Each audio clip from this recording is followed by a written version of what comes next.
Shalom, querido seguidor do nosso canal Na Pegada de Yeshua. Nós estamos retomando as nossas atividades no canal, postando novos vídeos e temos uma repaginada.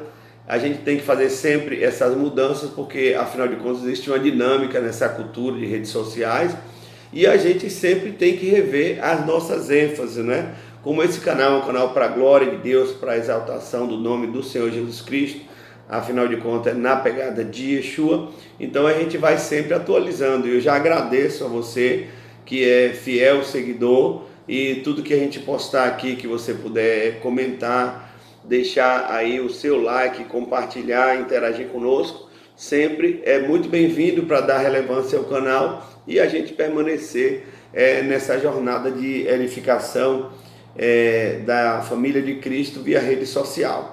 Então eu quero compartilhar com você um vídeo apenas introdutório sobre um assunto que a gente tem estudado, que a gente vê que é uma linha quente atual, que é uma necessidade para que a igreja possa entender o que é que Deus está falando ultimamente e de que maneira o Senhor pode te desafiar nesse tempo do fim, não é? A gente já tem ouvido falar de uma agenda 2030 e a gente já tem ouvido falar do que pode acontecer para o final dos tempos, daqui para 7 anos, muitas coisas e muitas manifestações, mas nós queremos trazer um conteúdo à luz da palavra de Deus.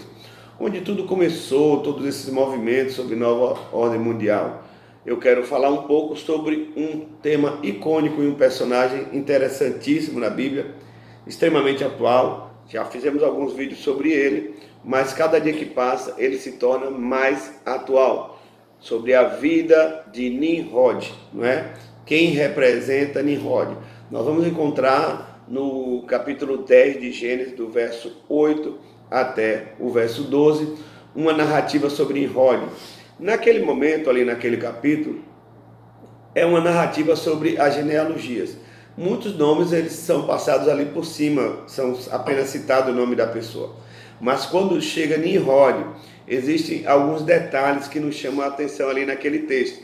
Diz que ele era um fabuloso caçador e ali um homem de fama, aquela palavra em hebraica gibor, de giborim, não é? De heróico, mas também afamado. Então aí você já sabe que tem uma notoriedade, o texto chama a atenção da passagem de Nimrod aqui pela terra. E Nimrod, ele teve como característica se levantar contra Deus, não é? O texto diz lá, um poderoso caçador diante de Deus, mas aquela conotação do texto é contra Deus. Afinal de contas, o nome de Nimrod significa deixe-nos rebelar ou rebelde. Então, Nimrod vai entrando ali para a história, marcando um perfil muito forte do primeiro anticristo, não é? E ali nós vamos ver as características de Nimrod. Ele é o fundador da Torre de Babel, o fundador de muitas cidades.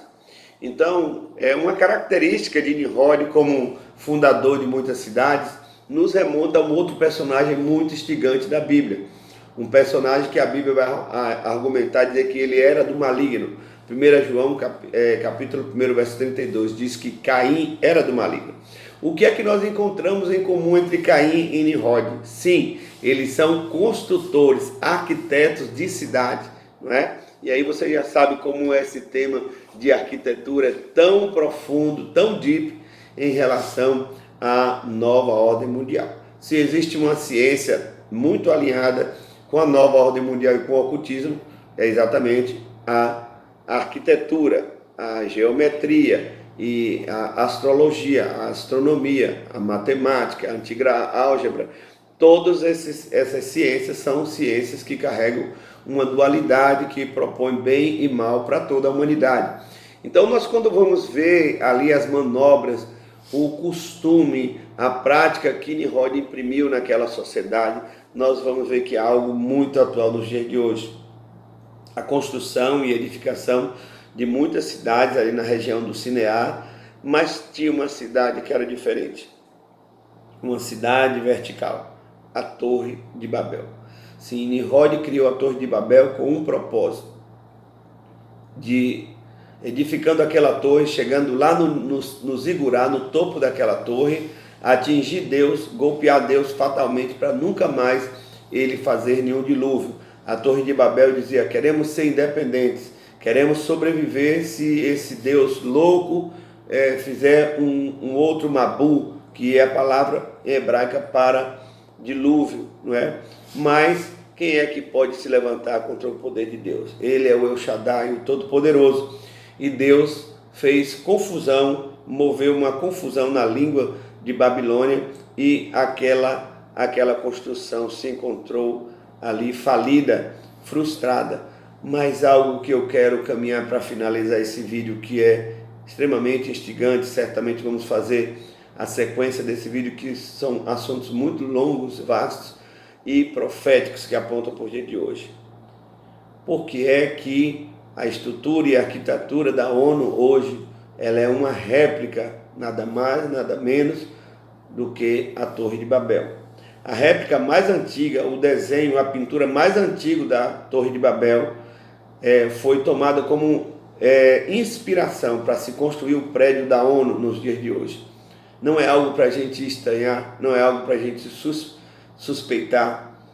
Como pode que exatamente a Organização das Nações Unidas, os países supostamente unidos, escolheram um prédio e escolheram uma inspiração arquitetônica que vem de lá, daquela obra incrível que Nimrod realizou.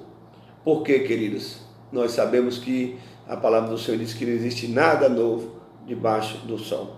E nós sabemos que o ocultismo tem feito é só repaginar, não é, o que eles fizeram e fazem há anos, há milênios atrás. Cabe a mim e a você discernir e fazer esses alinhamentos proféticos. Quem é Nimrod hoje? É a apoteose do anticristo, não é? Assim como Nimrod se empoderou junto às nações, junto aos povos, e se colocou como um grande conquistador, estabelecendo vassalos ali na construção da Torre de Babel. Nos dias de hoje nós temos líderes déspotas que têm oprimido pessoas.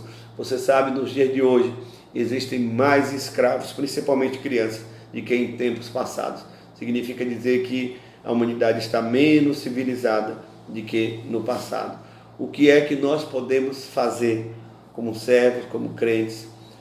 Perguntar, como Isaías pergunta: guarda a que hora estamos da noite. Identificar, discernir no mundo espiritual esse momento, entender e ouvir o tic-tac do relógio de Deus, não é? E perceber que nós precisamos nos posicionar como crentes, como servos, tal qual Abraão se posicionou naquela época bárbara, que Abraão, podemos compartilhar em outros vídeos, ele foi alguém que viveu contemporâneo de Nimrod. Afinal de contas, o relato de Nimrod é no capítulo 10 de Gênesis, e logo Abraão vai aparecer no capítulo 12, e existe uma explicação ali. Então vai ficar para um próximo vídeo, mas que você escolha o lado melhor, o lado de Deus. Naquela época, Nimrod escolheu o lado do diabo e Abraão escolheu o lado de Deus. Que você escolha, como o pastor Abraão, edificar altares diante do Senhor e não torres que queiram tocar o céu. Shalom, Jesus te abençoe.